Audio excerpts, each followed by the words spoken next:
মিজানুর রহমান আজহারি চলে গেছে, চলে যায়নি, তাকে চলে যাওয়ার জন্য বাধ্য করা হয়েছে। একটা মাহফিলে 10 লাখ 15 লাখ লোক হওয়া, এটা দুনিয়ার কোন রাষ্ট্রপ্রধানের ইতিহাসেও নেই, কিনা বলুন। আর একজন রাষ্ট্রপ্রধান যখন কোনো এলাকায় যায়, সেখানে রিজার্ভ গাড়ি দেওয়া হয়, জায়গা জায়গা থেকে গাড়ি প্রেরণ করা হয়, সার্ভ করা হয়, তাদেরকে ভাড়া দেওয়া হয়, খানা দেওয়া হয়, গরু জবাই করে একবারে মোরগ মুসাল্লাম বিরিয়ানি এগুলো দেওয়া হয়। তারপরে যাওয়ার সময় আবার কিছু নগদ হাদিয়াও দেওয়া হয়।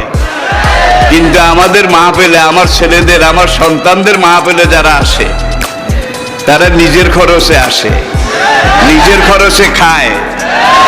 আজকে তাকে এই দেশে থাকতে দেওয়া হয়নি। সোজা কথা, সংক্ষিপ্ত কথা, চূড়ান্ত কথা, শেষ কথা, মিজান আবার আসবে, বিজয়ীর বেশে আসবে। এই দেশের তাওহীদি জনতা এমন ইতিহাস সৃষ্টি করে তাকে আলিঙ্গন করবে ইনশাআল্লাহ। সেই সমাবেশই দূরে নয়। আমাদের সেই দিনী ভাই, আমার সেই সুযোগ্য সন্তান, অচিরে আল্লাহ তাকে আবার আমাদের মাঝে ফিরিয়ে আসার মতো, আনার মতো সৌভাগ্য, পরিবেশ, পরিস্থিতি এটা তিনি যেন দান করেন।